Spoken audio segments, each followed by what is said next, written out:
नमस्कार, मैं Priyadarshan Kumar civil service sports channel पे आपका स्वागत है। आज हम लोग एक बार फिर 66 बीपीएससी प्री के टेस्ट पेपर 7 पर चर्चा करने जा रहे हैं और आप लोग भी खुद से क्वेश्चंस बनाने की कोशिश करें और वीडियो के लास्ट में अपना स्कोर देना न भूलें।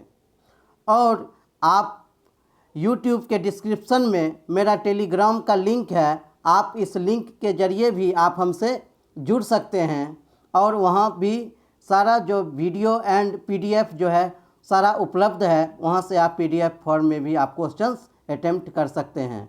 तो चलें अब हम लोग डिस्कशन शुरू करते हैं। हमारा पहला प्रश्न है, निम्नलिखित में से किसका एल्बिडो सर्वाधिक है? ए कंक्रीट का, बी घास का, सी जल का, डी वन का, ई इनमें से कोई नहीं, या फिर एक से अधिक। तो हमारा आंसर होगा ऑप्शन बी, घास का जो एल्बिडो वह सर्वाधिक होता है, मतलब इस ऑप्शंस में। अब सवाल उठता है एल्बिडो होता क्या है? तो जो विकिरण बिना अवशोषित हुए परावर्तित हो जाता है उसे उस वस्तु का एल्बिडो कहा जाता है। देखें कि सर्वाधिक एल्बिडो जो होता है वह फ्रेश हीम का होता है, लगभग 85%। इसके बाद देखें पृथ्वी का होता है 35%, घास का होता है 25%, कंक्रीट का होता है 17% और वन का होता है 5 to 10% के बीच। तो हमारा आंसर होगा ऑप्शन बी, घास। नेक्स्ट क्वेश्चन है, किसी भी स्थान पर वायु का तापमान निम्नलिखित में से किन कारकों द्वारा प्रभावित नहीं होता है? ए उस स्थान की अक्षांश रेखा, बी समुद्र तल से उस स्थान की उत्तुंगता या अल्टीट्यूड, सी समुद्र से उसकी दूरी, डी वायु संगति या परिसंचरण, ई इनमें से कोई नहीं, या फिर एक से अधिक। तो देखिए पहला कहता है कि उस स्थान की अक्षांश रेखा, यह ऑप्शन आपका सही है। दूसरा कहता है कि समुद्र तल से उस स्थान की उत्तुंगता या ऊंचाई अल्टीट्यूड, यह भी सही है। सी कहता है समुद्र से उसकी दूरी, यह भी सही है। डी कहता है वायु संगति का परिसंचरण, यह भी सही है। अब हमारा जो आंसर होगा वह होगा ऑप्शन ई, इनमें से कोई नहीं, अर्थात जो भी ये ऑप्शंस हैं सभी प्रभावित करते हैं। नेक्स्ट क्वेश्चन है, पृथ्वी के धरातल पर क्षैतिज पवनें निम्नलिखित में से किसके प्रभावों का परिणाम है? ए दाब प्रवणता, बी घर्षण बल, सी कोरियोलिस बल, डी ए और सी, ई इनमें से कोई नहीं, या फिर एक से अधिक। तो पहला ऑप्शन है दाब प्रवणता बल, यह ऑप्शन जो है यह सही है। नेक्स्ट है घर्षण बल या फ्रिक्शन फोर्स, यह भी ऑप्शन आपका सही है। नेक्स्ट है सी कोरियोलिस बल, यह ऑप्शन भी सही है। तो हमारा आंसर होगा ऑप्शन ई, एक से अधिक। देखें कि पृथ्वी के धरातल पर क्षैतिज पवनें 3 संयुक्त प्रभावों का परिणाम है, जिसकी चर्चा अभी हमने की, दाब प्रवणता बल, घर्षण बल और कोरियोलिस बल। इसलिए तो ये तीनों जो ऑप्शन हैं वह सही हैं। नेक्स्ट क्वेश्चन है, मिनिकॉय द्वीप कितने डिग्री चैनल द्वारा मालदीव से अलग होता है? ए 8 डिग्री, बी 9 डिग्री, सी 10 डिग्री, डी 11 डिग्री, ई इनमें से कोई नहीं, या फिर एक से अधिक। तो हमारा आंसर होगा ऑप्शन ए, 8 डिग्री चैनल द्वारा मिनिकॉय द्वीप जो है वह मालदीव से अलग होता है। इसके अलावा देखें कावारत्ती 9 डिग्री चैनल द्वारा जो है वह मिनिकॉय द्वीप से अलग होता है, और मूंगा चट्टानों से निर्मित यह द्वीप जो है वह जैव विविधता का विशाल भंडार भी है, ध्यान रखेंगे। नेक्स्ट क्वेश्चन है, भागीरथी और अलकनंदा कहाँ एक दूसरे से मिलती है? ए रुद्रप्रयाग, बी देवप्रयाग, सी हरिद्वार, डी प्रयाग, ई इनमें से कोई नहीं, या फिर एक से अधिक। तो भागीरथी और अलकनंदा जो है वह एक दूसरे से देवप्रयाग में मिलती है और उसके बाद यह गंगा कहलाती है। और गंगा जो है ये हरिद्वार से मैदानी भाग में प्रवेश करती है, इसलिए हमारा आंसर होगा option B Devprayag. Next question है, निम्नलिखित में से कौन सा कथन असत्य है? ए, ये नदियाँ प्रायद्वीपीय नदियों के संबंध में निम्नलिखित में से कौन सा कथन असत्य है? ए, ये नदियाँ उथली घाटियों से होकर बहती हैं। बी, ये हिमालयी नदियों की अपेक्षा अधिक पुरानी हैं। सी, ढाल प्रवणता अत्यंत मंद है। डी, ये नदियाँ अधिकांशतः पूर्व से पश्चिम की ओर बहती हैं। ई, इनमें से कोई नहीं, या फिर एक से अधिक। तो पूछ रहा है निम्नलिखित में से कौन सा कथन असत्य है? तो हमारा आंसर होगा ऑप्शन डी, क्योंकि प्रायद्वीपीय नदियां जो हैं, प्रायद्वीपीय अधिकांशतः नदियां जो हैं वह पश्चिम से पूर्व की ओर बहती हैं, और इसके अलावे जो है ढाल प्रवणता जो है वह अत्यंत मंद होता है। अपवाद स्वरूप उस हिस्से को छोड़ दें जहां नया भ्रंशन का निर्माण हुआ है। और यह भी पूछा जा सकता है कि वे कौन सी दो नदियां हैं जो भ्रंश घाटी होकर बहती हैं? तो आंसर होगा नर्मदा और ताप्ती, ध्यान रखेंगे। नेक्स्ट क्वेश्चन है, निम्न में से कौन भारहरासी उद्योग नहीं है? ए, सीमेंट उद्योग। बी, चीनी उद्योग। सी, जूट उद्योग। डी, एल्युमिनियम उद्योग। ई, इनमें से कोई नहीं, या फिर एक से अधिक। तो हमारा आंसर होगा ऑप्शन सी। इसके अलावे सीमेंट उद्योग, चीनी उद्योग और एल्युमिनियम उद्योग जो है वह भारहरासी उद्योग है। नेक्स्ट क्वेश्चन है, निम्न में से कौन सुमेलित नहीं है? बोर्ड और मुख्यालय। A, coffee board Bangalore. B, rubber board Kottayam. C, तंबाकू बोर्ड गुंटूर। डी, चाय बोर्ड असम। ई, इनमें से कोई नहीं, या फिर एक से अधिक। तो हमारा आंसर होगा ऑप्शन डी। यह जो है यह सुमेलित नहीं है, क्योंकि चाय बोर्ड का जो मुख्यालय है वह कोलकाता में है, ना कि असम में है। बाकी कॉफ़ी बोर्ड बंगलोर यह सही है। रबर बोर्ड कोट्टायम यह भी सही है। तंबाकू बोर्ड गुंटूर यह भी सही है, आंध्र प्रदेश में है गुंटूर। और डी जो है वह गलत है, और पूछ रहा है सुमेलित नहीं है, तो डी सुमेलित नहीं है। अब हमारा नेक्स्ट क्वेश्चन है, बगलिहार जल विद्युत परियोजना किस नदी पर है? ए, चिनाब नदी पर। बी, सतलज नदी पर। सी, झेलम नदी पर। डी, बेतवा नदी पर। ई, इनमें से कोई नहीं, या फिर एक से अधिक। तो हमारा आंसर होगा ऑप्शन ए, बगलिहार जल विद्युत परियोजना जो है वह चिनाब नदी पर है, जबकि भाखड़ा नंगल परियोजना वह सतलज नदी पर है। उसके बाद है तुलबुल परियोजना, वह झेलम नदी पर है। तो हमारा इसका आंसर हो जाएगा ये क्वेश्चन नंबर 9 का ऑप्शन ए, चिनाब नदी। नेक्स्ट क्वेश्चन है, निम्न में से कौन ओस बनने की आदर्श दशाएं नहीं हैं? ए, साफ आकाश। बी, शांत हवा। सी, उच्च सापेक्ष आर्द्रता। डी, ठंडी एवं लंबी रातें।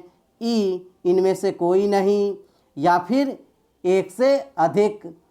तो हमारा आंसर जो होगा वह होगा ई, क्योंकि साफ आकाश भी है आदर्श दशाओं में शामिल, शांत हवा भी है, उच्च सापेक्ष आर्द्रता भी है, और ठंडी एवं लंबी रातें भी हैं। इसीलिए हमारा आंसर जो होगा वह होगा ऑप्शन ई, इनमें से कोई नहीं। नेक्स्ट क्वेश्चन है, समुद्री जल में घुले हुए लवणता के आधार पर निम्न में से कौन अवरोही क्रम में है? A, chlorine, calcium, sodium, potassium. B, chlorine, sodium, calcium, potassium. C, sodium, chlorine, calcium, potassium. D, sodium, chlorine, potassium, calcium. E, इनमें से कोई नहीं, या फिर एक से अधिक। तो हमारा आंसर होगा option B, chlorine, sodium, calcium और पोटासियम। यह जो है यह सही है। देखें कि समुद्री जल में क्लोरीन की जो मात्रा होती है वह 18.9%, सोडियम की मात्रा 10.47%, सल्फेट की मात्रा 2.65%, मैग्नीशियम की मात्रा 1.28%, कैल्शियम की मात्रा 0.41%, पोटासियम की मात्रा 0.38%। इसीलिए हमारा जो आंसर होगा वह होगा option B, chlorine, sodium, calcium, potassium. Next question है, निम्न में से कौन ठंडी जलधारा है? Cold current, cold water current. तो ए है फॉकलैंड की जलधारा, बी है ब्राज़ील की जलधारा, सी है मोजाम्बिक की जलधारा, डी है अलास्का की जलधारा, ई है इनमें से कोई नहीं, या फिर एक से अधिक। तो हमारा आंसर होगा ऑप्शन ए, फॉकलैंड की धारा जो है वह ठंडी जलधारा है। बाकी ये तीनों जो हैं यह गर्म जलधारा हैं। अब हमारा नेक्स्ट क्वेश्चन है, निम्नलिखित कथनों पर विचार करें कि कौन सा कथन सही नहीं है। ए, जैव विविधता सतत विकास का तंत्र है, बी, मानव के आने से जैव विविधता में कमी आई है, सी, ध्रुवीय प्रदेशों की ओर बढ़ने पर जैव विविधता में वृद्धि होती है, डी, केवल ए और सी, ई, इनमें से कोई नहीं, या फिर एक से अधिक। तो हमारा आंसर होगा ऑप्शन सी। ऑप्शन सी कह रहा है कि ध्रुवीय प्रदेशों की ओर बढ़ने पर जैव विविधता में जो है वह वृद्धि होती है। यह ऑप्शन जो है यह गलत है। पूछ रहा है कौन सही नहीं है, तो ऑप्शन सी जो है यह सही नहीं है। बाकी देखें, जैव विविधता का सतत विकास का तंत्र है, यह सही है। बी कह रहा है कि मानव के आने से जैव विविधता में कमी आई है, यह भी सही है। सी कह रहा है कि ध्रुवीय प्रदेशों की ओर बढ़ने पर जैव विविधता में वृद्धि होती है। वृद्धि नहीं होती है बल्कि कमी आती है। जैसे जैसे हम ध्रुवीय प्रदेशों से विषुवत रेखा की ओर बढ़ेंगे, जैव विविधता में वृद्धि होगी, और विषुवत रेखा से ध्रुवों की ओर बढ़ेंगे तो जैव विविधता में कमी आएगी। इसलिए ऑप्शन जो है सी वह गलत है। नेक्स्ट क्वेश्चन है, सुदूर स्थित वस्तुओं की ऊंचाई को जानने के लिए किसका प्रयोग किया जाता है? ए, सोनार, बी, रेम्स, सी, सोनामीटर, डी, सेक्सटेंट, ई, इनमें से कोई नहीं, या फिर एक से अधिक। तो हमारा आंसर होगा option D, sextant. Option A देखें, सोनार। तो सोनार का उपयोग जो है वह समुद्र में डूबी हुई वस्तु की स्थिति का पता लगाने के लिए सोनार का उपयोग किया जाता है। जबकि रेम्स का उपयोग जो है वह परमाणु रेडिएशन को मापने की इकाई है। सोनामीटर जो है वह समुद्र तल में आई भूकंप की तीव्रता की माप की जाती है सोनामीटर के द्वारा। इसीलिए हमारा जो आंसर होगा वह होगा option D, sextant. Next question है, कार्पेथियन पर्वत कहाँ है? ए, रूस, बी, रोमानिया, सी, यूक्रेन, डी, पोलैंड, ई, इनमें से कोई नहीं, या फिर एक से अधिक। तो हमारा जो ए ऑप्शन है, रूस कह रहा है, यह गलत है। बी कह रहा है रोमानिया, यह सही है। सी कह रहा है यूक्रेन, यह भी सही है। डी कह रहा है पोलैंड, यह भी सही है। तो कार्पेथियन पर्वत जो है वह इन तीनों देशों में, रोमानिया, यूक्रेन और पोलैंड। इसीलिए हमारा जो आंसर होगा वह होगा ऑप्शन ई, एक से अधिक। नेक्स्ट क्वेश्चन है, निम्न में से कौन सा कथन सत्य है? ए, जी का मान पृथ्वी के ध्रुव पर न्यूनतम होता है। बी, पृथ्वी की घूर्णन गति बढ़ने पर जी का मान कम होता है। सी, यदि पृथ्वी अपने वर्तमान चाल से 17 गुनी अधिक चाल से घूमने लगे तो विषुवत रेखा पर वस्तु का भार 34 गुना हो जाएगा। डी, जी का मान विषुवत रेखा पर महत्तम होता है। ई, इनमें से कोई नहीं, या फिर एक से अधिक। तो पहला ऑप्शन देखिए, कह रहा है कि जी का मान पृथ्वी के ध्रुव पर न्यूनतम होता है। यह ऑप्शन जो है गलत है। नेक्स्ट कह रहा है कि पृथ्वी की घूर्णन गति बढ़ने पर जी का मान कम होता है। यह जो ऑप्शन है यह ऑप्शन सही है। नेक्स्ट कह रहा है कि यदि पृथ्वी अपने वर्तमान चाल से 17 गुनी अधिक चाल से घूमने लगे तो इक्वेटर पर वस्तु का भार 34 गुना हो जाए। यह ऑप्शन भी गलत है। 34 गुना नहीं होगा बल्कि 0 होगा। नेक्स्ट कह रहा है कि जी का मान विषुवत रेखा पर महत्तम होता है। यह ऑप्शन भी गलत है, क्योंकि जी का मान जो है विषुवत रेखा पर न्यूनतम होता है जबकि ध्रुव पर महत्तम होता है। इसीलिए हमारा जो आंसर होगा, पूछ रहा है कि कौन सा कथन सत्य है, तो हमारा आंसर होगा ऑप्शन बी, पृथ्वी की घूर्णन गति बढ़ने पर जी का मान कम होता है। नेक्स्ट क्वेश्चन है, निम्न में से कौन विद्युत चुंबकीय तरंगे नहीं हैं? निम्न में से कौन विद्युत चुंबकीय तरंगे इलेक्ट्रोमैग्नेटिक वेव नहीं हैं? ए अल्फा किरणें, बी बीटा किरणें, सी ध्वनि तरंगे, डी एक्स तरंगे, ई इनमें से कोई नहीं, या फिर एक से अधिक। तो हमारा आंसर होगा ऑप्शन डी। सॉरी, पूछ रहा है कि कौन नहीं है। ठीक है, तो हमारा आंसर होगा ऑप्शन ई, एक से अधिक, क्योंकि अल्फ़ा, बीटा और ध्वनि तरंगे जो हैं ये तीनों विद्युत चुंबकीय तरंगे नहीं हैं, जबकि डी जो हैं एक्स किरणें यह विद्युत चुंबकीय तरंगे हैं। इसीलिए हमारा जो ये आंसर होगा वह होगा ऑप्शन ई, एक से अधिक। नेक्स्ट क्वेश्चन है, ध्वनि की चाल सर्वाधिक होती है? ए वायु में, बी जल में, सी समुद्री जल में, डी कांच में, ई इनमें से कोई नहीं, या फिर एक से अधिक। तो हमारा आंसर होगा ऑप्शन डी, कांच में। अब देखें कि वायु में ध्वनि की चाल जो है वह 332 मीटर प्रति सेकेंड, जल में 1483 मीटर प्रति सेकेंड, समुद्री जल में 1533 मीटर प्रति सेकेंड और लोहा में 5130 मीटर प्रति सेकेंड। जबकि अगर हम कांच की बात करें तो कांच में जो है ध्वनि की चाल वह 5640 मीटर प्रति सेकेंड है। और सर्वाधिक अगर पूछा जाए तो सर्वाधिक होता है एल्युमिनियम में। एल्युमिनियम में ध्वनि की चाल जो है वह 6420 मीटर प्रति सेकेंड, मतलब 6420 मीटर प्रति सेकेंड होता है। नेक्स्ट पूछ रहा है, निम्न में से कौन पूर्ण आंतरिक परावर्तन के उदाहरण हैं? ए हीरा का चमकना, बी रेगिस्तान में मरीचिका का बनना, सी जल में पड़ी परख नली का चमकना, डी कांच में आई दरार का चमकना, ई इनमें से कोई नहीं, या फिर एक से अधिक। पूछ रहा है पूर्ण आंतरिक परावर्तन, तो हमारा आंसर होगा ऑप्शन ई, एक से अधिक। नेक्स्ट क्वेश्चन है, निम्न में से कौन सुमेलित नहीं है?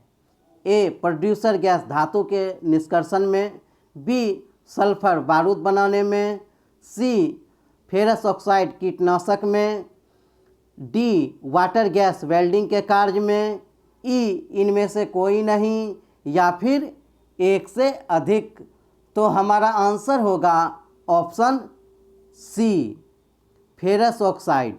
पूछ रहा है नहीं, तो यह जो है सी नंबर वह सुमेलित नहीं है, क्योंकि फेरस ऑक्साइड का उपयोग जो है वह हरा कांच बनाने में होता है, जबकि कीटाणुनाशक बनाने में जो है उसमें सल्फर का प्रयोग किया जाता है। बाकी सारे ऑप्शन सही हैं। नेक्स्ट क्वेश्चन है, समसूत्री विभाजन माइटोसिस की सबसे छोटी अवस्था कौन सी है?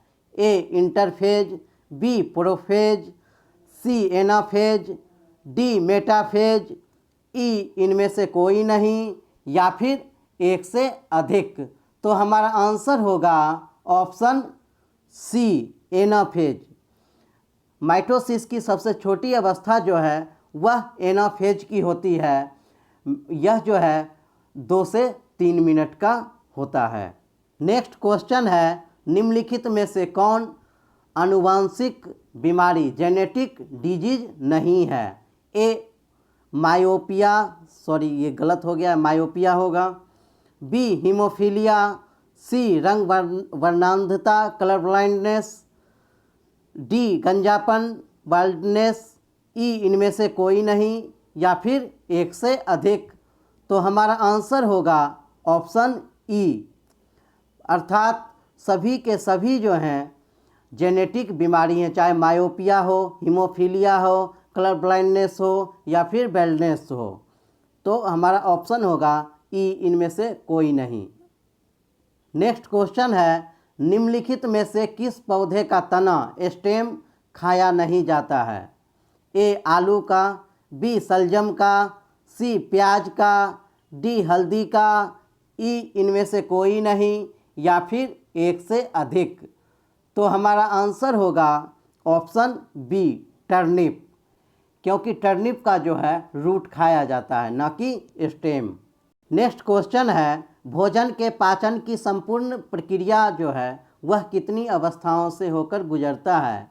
ए 3, बी 4, सी 5, डी 6, ई इनमें से कोई नहीं, या फिर एक से अधिक। तो हमारा आंसर होगा ऑप्शन सी, यह 5 अवस्थाओं से होकर गुजरता है। पहला है इंजेशन, बी है डाइजेशन, और तीसरा है एब्जॉर्प्शन, चौथा है एसिमिलेशन, और पांचवा है डिफेकेशन। तो हमारा आंसर होगा ऑप्शन सी 5। नेक्स्ट क्वेश्चन है, अग्नाशय रस या पेनक्रियाटिक जूस में कौन सा एंजाइम नहीं होता है? ए पेप्सिन, बी ट्रिप्सिन, सी एमाइलेज, डी लाइपेज, ई इनमें से कोई नहीं, या फिर एक से अधिक। तो पेनक्रियाटिक जूस जो है उसमें पेप्सिन एंजाइम नहीं होता है। बाकी तीनों जो हैं ट्रिप्सिन, एमाइलेज और लाइपेज, ये तीनों जो है वह पेनक्रियाटिक जूस में पाया जाता है, जबकि पेप्सिन का जो है उत्सर्जन वह गैस्ट्रिक जूस से होता है, गैस्ट्रिक जूस से उत्सर्जन इसका होता है। नेक्स्ट क्वेश्चन है, निम्न में से कौन सुमेलित हैं? ए मद निषेध अनुच्छेद 48, बी गौ संरक्षण आर्टिकल 48 को, बी लोक सहायता आर्टिकल 41, डी शैशव पूर्व देखभाल आर्टिकल 46, ई इनमें से कोई नहीं, या फिर एक से अधिक।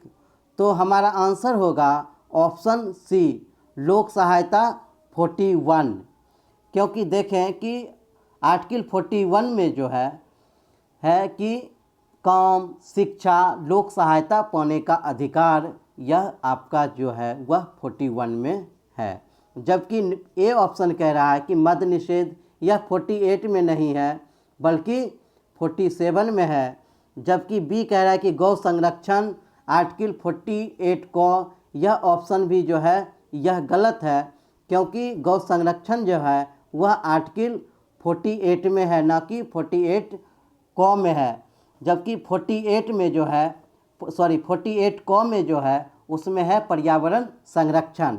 नेक्स्ट कह रहा है कि शैशव पूर्व देखभाल या फिर शैशव पूर्व देखभाल एवं शिक्षा की व्यवस्था करना यह माता पिता की यह जिम्मेदारी है।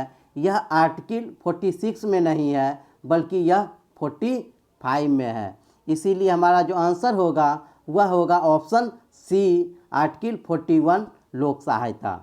नेक्स्ट क्वेश्चन है, निम्नलिखित में से कौन सा संवैधानिक विशेषाधिकार राष्ट्रपति को प्राप्त नहीं है? ए लोकसभा को भंग करना, बी प्रधानमंत्री की नियुक्ति, सी वित्त संबंधी विधेयक को वापस लौटाना, डी साधारण विधेयक को पुनर्विचार हेतु वापस लौटाना, ई इनमें से कोई नहीं, या फिर एक से अधिक। तो हमारा आंसर होगा ऑप्शन सी वित्त संबंधी विधेयक को जो है राष्ट्रपति पुनर्विचार के लिए वापस नहीं लौटा सकता है, क्योंकि उसकी अनुमति के बाद ही संसद में जो है लोकसभा में जो है वित्त संबंधी विधेयक लाया जाता है, इसीलिए वापस करने का यहाँ पर कोई प्रश्न ही नहीं उठता है। और वित्त संबंधी विधेयक जो है इसका जो है आर्टिकल 111 में इसकी चर्चा है। अब हमारा नेक्स्ट क्वेश्चन, भारत के महान्यायवादी के संबंध में, अटॉर्नी जनरल के संबंध में कौन सा कथन सत्य नहीं है? ए, यह भारत सरकार का प्रथम विधि अधिकारी होता है। बी, यह राष्ट्रपति के प्रसाद पर्यंत पद धारण करता है। सी, यह संसद की कार्यवाही में भाग ले सकता है।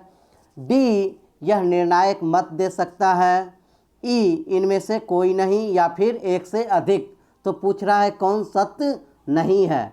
ए है, यह भारत सरकार का प्रथम विधि अधिकारी होता है, यह ऑप्शन सही है। नेक्स्ट कहता है यह राष्ट्रपति के प्रसाद पर्यंत पद धारण करता है, यह ऑप्शन भी सही है। जब मन हो, जब राष्ट्रपति की इच्छा होगी इसे महान्यायवादी को राष्ट्रपति हटा सकता है। सी कह रहा है कि यह संसद की कार्यवाही में भाग ले सकता है, यह ऑप्शन भी सही है। डी कह रहा है कि यह कास्टिंग वोट का प्रयोग कर सकता है, यह ऑप्शन जो है यह गलत है, क्योंकि कास्टिंग वोट जो है उसका प्रयोग लोकसभा का स्पीकर करता है और यह उस स्थिति में करता है जब किसी विधेयक पर, किसी सामान्य विधेयक पर पक्ष और विपक्ष का मत समान हो। उस स्थिति में लोकसभा अध्यक्ष जो है वह जिसके फेवर में मत करता है वह बहुमत का मत माना जाएगा और इस प्रकार का जो वोट होता है, मत होता है, उसे ही कास्टिंग वोट कहा जाता है या फिर निर्णायक मत। नेक्स्ट क्वेश्चन है, लोकसभा चुनाव का कोई उम्मीदवार अपनी जमानत राशि जो है वह खो बैठता है यदि वह वैध मतों का ए 1/5 प्राप्त नहीं करता है, बी 1/6 प्राप्त नहीं करता है, सी 1/4 प्राप्त नहीं करता है, डी 2/3 प्राप्त नहीं करता है, ई इनमें से कोई नहीं या फिर एक से अधिक। तो हमारा आंसर होगा ऑप्शन बी 1/6। अगर प्राप्त नहीं करता है वैध मतों का तो वह अपनी जमानत राशि जो है वह खो बैठता है, जिसे जमानत जब्त होना भी कहते हैं। नेक्स्ट क्वेश्चन है, निम्नलिखित में से किसका वेतन और भत्ता संचित निधि पर धारित होता है, अर्थात संचित निधि से दिया जाता है? ए, नियंत्रक और महालेखा परीक्षक, बी, सुप्रीम कोर्ट के न्यायाधीश का, सी, महान्यायवादी का, डी, मुख्य चुनाव आयुक्त का, ई इनमें से कोई नहीं या फिर एक से अधिक। तो पूछ रहा है कि किसका वेतन भत्ता संचित निधि पर धारित होता है, तो हमारा आंसर होगा ऑप्शन ई। ए भी सही है, बी भी सही है और डी भी सही है।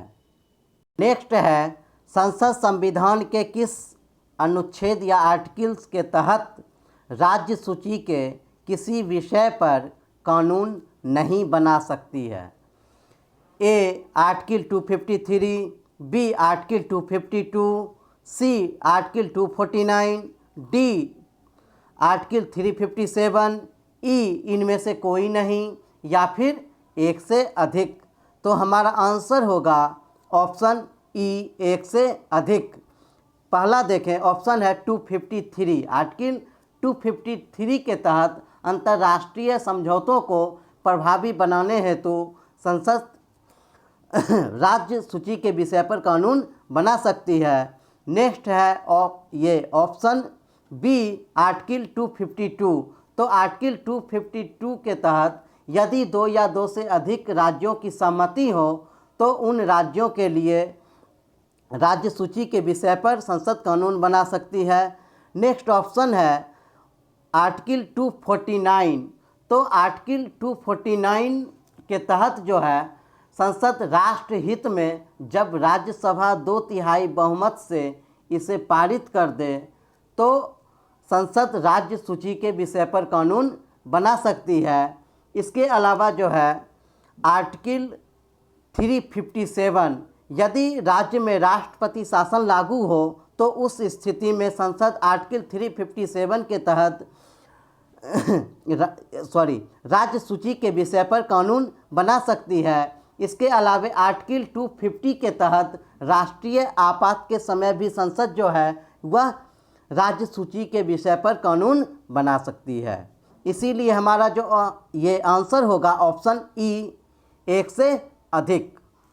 नेक्स्ट क्वेश्चन है, लेखा अनुदान वोट ऑन अकाउंट सरकार को अनुमति देता है। ए, सार्वजनिक ऋण लेने के लिए, बी, आरबीआई से उधार लेने के लिए, सी, राज्यों को अनुदान देने के लिए, डी, निश्चित अवधि के लिए संचित निधि से। तो हमारा आंसर होगा ऑप्शन डी, निश्चित अवधि के लिए संचित निधि से धन निकासी के लिए।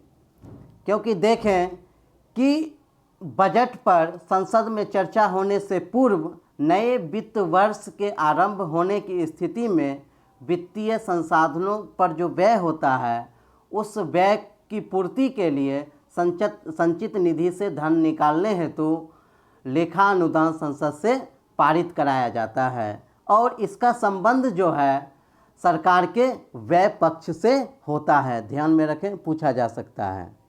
नेक्स्ट क्वेश्चन है, निम्नलिखित में से किन समितियों में सदस्यों की संख्या सर्वाधिक होती है? आकलन समिति या एस्टीमेट कमेटी, बी, लोक लेखा समिति या पब्लिक अकाउंट कमेटी, सी, सार्वजनिक उपक्रम समिति या पब्लिक अंडरटेकिंग कमेटी, डी, सरकार की आश्वासन समिति या एश्योरेंस कमेटी, ई, इनमें से कोई नहीं, या फिर एक से अधिक।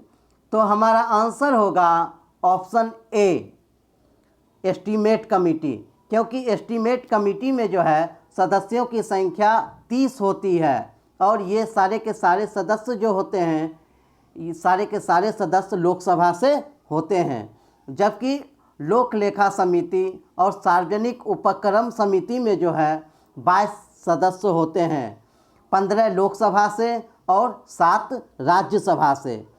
जबकि सरकार की आश्वासन समिति में कुल 15 सदस्य होते हैं और यह जो है 1 वर्ष के लिए यह समिति होती है या फिर 1 वर्ष तक यह काम करती है।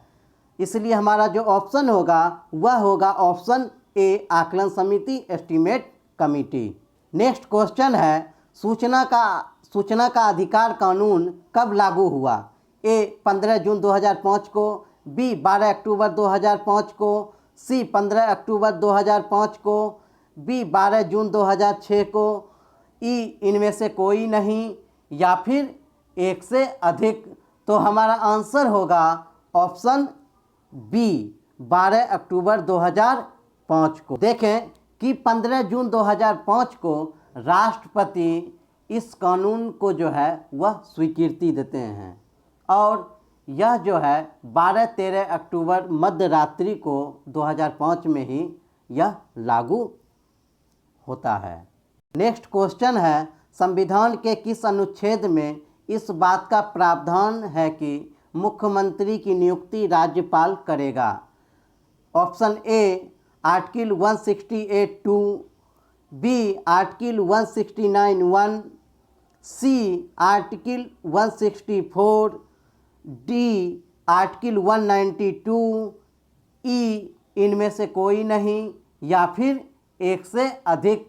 तो हमारा आंसर होगा ऑप्शन सी, आर्टिकल 164। देखें कि आर्टिकल 162 में इस बात का चर्चा है कि राज्य की विधान पालिका एक सदनीय होगी या फिर द्विसदनीय, जबकि 169(1) में जो है इस बात का प्रावधान है कि संसद विधान परिषद का निर्माण या विघटन कर सकती है यदि राज्य विधानसभा जो है वह 2/3 बहुमत से अपना विधेयक ये जो है कानून पारित कर देता है। जबकि यदि आर्टिकल 192 की बात करें तो इसमें यह प्रावधान है कि विधानसभा के सदस्यों की निर्भरता जो है वह क्या होनी चाहिए।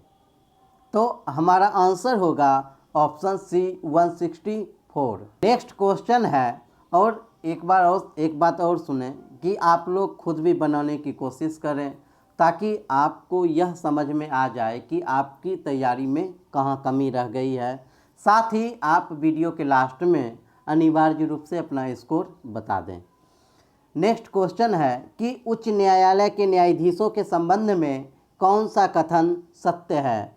ए, इनकी सेवानिवृत्ति की आयु जो है वह 62 वर्ष है। बी, इनका वेतन और भत्ता राज्य की समेकित निधि पर धारित है। सी, पेंशन भारत सरकार की संचित निधि से दिया जाता है। डी, केवल ए और सी सत्य है। ई, इनमें से कोई नहीं या फिर एक से अधिक। तो ऑप्शन ए देखे, कह रहा है कि इनकी सेवानिवृत्ति की आयु जो है वह 62 वर्ष है, यह ऑप्शन सही है। नेक्स्ट कहता है कि इनका वेतन और भत्ता जो है वह राज्य की समेकित निधि पर कंसोलिडेटेड फंड पर धारित होता है, यह भी सही है। नेक्स्ट कह रहा है कि पेंशन भारत सरकार की संचित निधि से दिया जाता है, यह ऑप्शन भी सही है। इसीलिए हमारा जो आंसर होगा वह होगा ऑप्शन ई, एक से अधिक। नेक्स्ट क्वेश्चन है, भारतीय कला का व्यवस्थित इतिहास का आरंभ कहाँ से होता है? ए, मौर्य काल से। बी, गुप्त काल से। सी, पाल काल से। डी, मुगल काल से। ई, इनमें से कोई नहीं या फिर एक से अधिक। तो हमारा आंसर होगा ऑप्शन ए, मौर्य काल से भारतीय कला का व्यवस्थित इतिहास का आरंभ होता है। यदि हम सिंधु सभ्यता की बात करें तो सिंधु सभ्यता की कलाकृतियों को अपवाद स्वरूप छोड़ दें तो मौर्य काल से पूर्व भारतीय कला के अधिक नमूने या साक्ष्य नहीं मिलते हैं। और इस दौर में जो है संभवतः मिट्टी और लकड़ी का प्रयोग होता था, पर यदि मौर्य काल की अगर बात करें तो मौर्य काल से कला के क्षेत्र में पत्थरों का प्रयोग आरंभ होता है।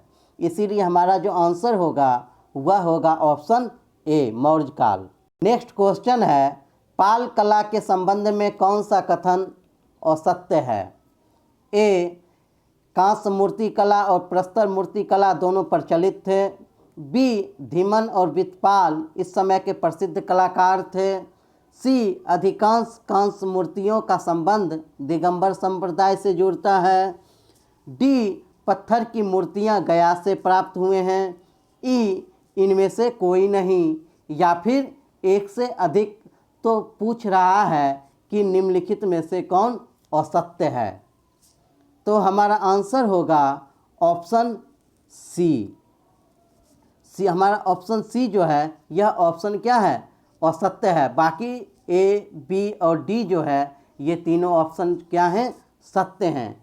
क्योंकि धीमन और वितपाल जो है उस समय चित्रकला, मूर्तिकला और धातुओं को ढालने में सिद्धहस्त थे। और आगे देखें कि इस समय जो है कांस्य मूर्ति कला का जो प्रधान केंद्र था वह था आपको कुकरीहार, जो कि गया में है। और नेक्स्ट देखें कि कांस्य मूर्तियों का संबंध जो है वह बौद्ध धर्म के वज्रियान संप्रदाय से है, न कि आपका दिगंबर संप्रदाय से है। इसीलिए जो है यह हमारा जो सी ऑप्शन है वह असत्य है।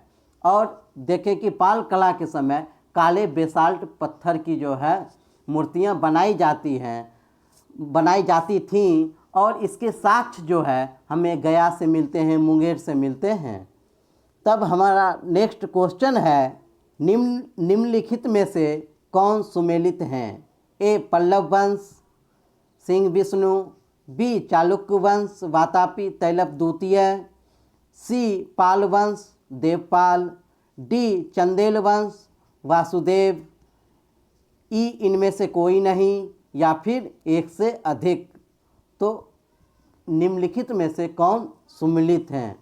तो देखें ऑप्शन ए कह रहा है कि पल्लव वंश सिंह विष्णु। यह ऑप्शन जो है यह ऑप्शन सही है, क्योंकि पल्लव वंश का संस्थापक जो है वह सिंह विष्णु है और इस वंश की स्थापना जो है वह 575 ईस्वी में हुई थी। जबकि पल्लव वंश की जो राजधानी है वह कांची है। नेक्स्ट है चालुक्य वंश वातापी तैलप द्वितीय। यह जो है आपका ऑप्शन जो है गलत है, क्योंकि चालुक्य वंश वातापी के जो संस्थापक थे वह जयसिंह थे और इसकी राजधानी जो थी वह वातापी ही थी। जबकि अगर हम कल्याणी की बात करें, चालुक्य वंश कल्याणी की, तो इसके संस्थापक तैलप द्वितीय थे। नेक्स्ट है पाल वंश, और पाल वंश के संस्थापक जो हैं वह देवपाल नहीं बल्कि गोपाल थे। और पाल वंश की स्थापना जो है वह 750 ईस्वी के आसपास होती है। नेक्स्ट है चंदेल वंश। चंदेल वंश के संस्थापक जो हैं वह नन्नुक हैं। चंदेल वंश के संस्थापक जो हैं वे नन्नुक हैं और चंदेल वंश की राजधानी जो है वह खजुराहो थी और चंदेल वंश की स्थापना 831 ईस्वी में होती है। जबकि चाहमान या चौहान वंश के संस्थापक जो थे वह वासुदेव थे, न कि चंदेल वंश के। और चौहान वंश का जो है राजधानी वह अहिछत्र था। ये हमारा जो आंसर होगा वह होगा ऑप्शन ए, पल्लव वंश सिंह विष्णु।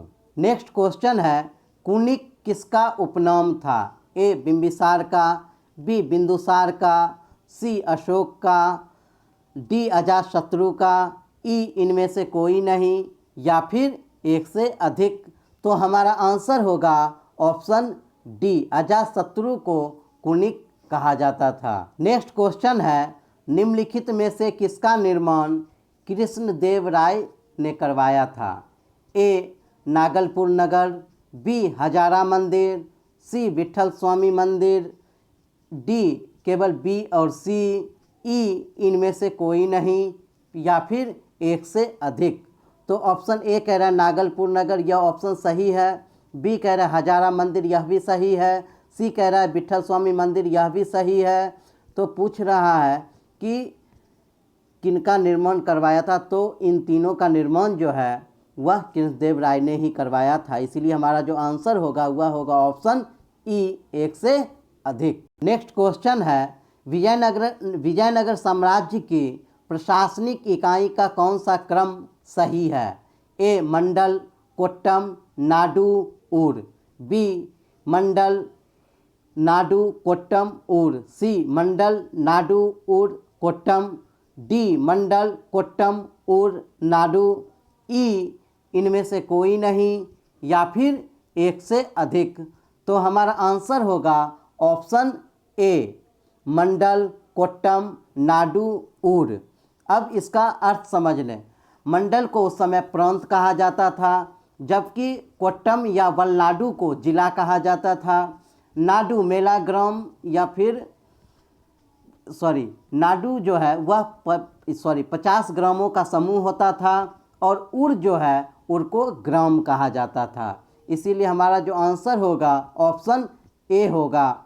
और इनका क्रम भी याद रखें और इसके साथ ही इनका अर्थ भी याद रखेंगे कि इसको किस नाम से पुकारा जाता था और इसका अर्थ क्या था वर्तमान समय में।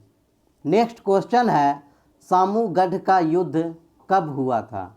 ए 1758, बी 1658, सी 1858, डी 1765, ई इनमें से कोई नहीं, या फिर एक से अधिक।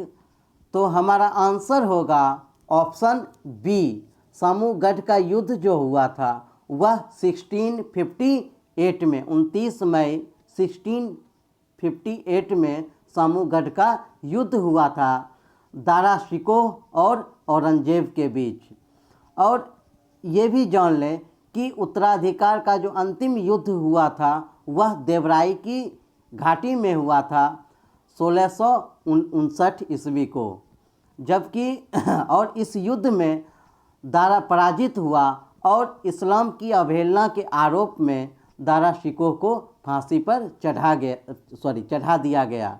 जबकि धर्मट का युद्ध जो है वह 29 मई 1658 ईस्वी को हुआ था, और धर्मट का युद्ध भी दारा शिकोह और औरंगजेब के बीच ही हुआ था, और इसमें भी दारा शिकोह जो है वे पराजित हुए थे। तो पूछ रहा है सामूगढ़ का युद्ध, तो 1658 में ध्यान में रखेंगे किसके बीच? तो दारा शिकोह और औरंगजेब के बीच। नेक्स्ट क्वेश्चन है, मुगल काल में रुपये की ढलाई सर्वाधिक किसके काल में या किसके समय में हुई थी? ए अकबर, बी जहांगीर, सी शाहजहां, डी औरंगजेब, ई इनमें से कोई नहीं, या फिर एक से अधिक। तो हमारा आंसर होगा ऑप्शन डी, औरंगजेब के समय में सर्वाधिक रुपये की ढलाई हुई थी। नेक्स्ट क्वेश्चन है, मुगल सेना को कितने भागों में बांटा गया था? ए 6, बी 5, सी 4, डी 3, ई इनमें से कोई नहीं, या फिर एक से अधिक। तो हमारा आंसर होगा ऑप्शन सी, मुगल सेना को 4 भागों में वर्गीकृत किया गया था। पैदल सेना, घुड़सवार सेना, तोपखाना और हाथी सेना, इन 4 भागों में इसे बांटा गया था। नेक्स्ट क्वेश्चन है, एक अलग प्रांत के रूप में बिहार के निर्माण की घोषणा कब हुई थी? ए 12 दिसंबर 1911 को, बी 22 दिसंबर 1912 को, सी 12 मार्च 1912 को, सी 16 दिसंबर 1912 को, ई इनमें से कोई नहीं, या फिर एक से अधिक। तो हमारा आंसर होगा ऑप्शन ए, 12 दिसंबर 1911 को दिल्ली के शाही दरबार में बिहार और उड़ीसा को मिलाकर एक नए प्रांत के निर्माण की घोषणा हुई थी, जो आगे चलकर 22 मार्च 1912 को यह घोषणा प्रभावी हुई। तो ध्यान रखेंगे, यह अक्सर पूछा जाता है। नेक्स्ट है, निम्न में से कौन सुमेलित नहीं है?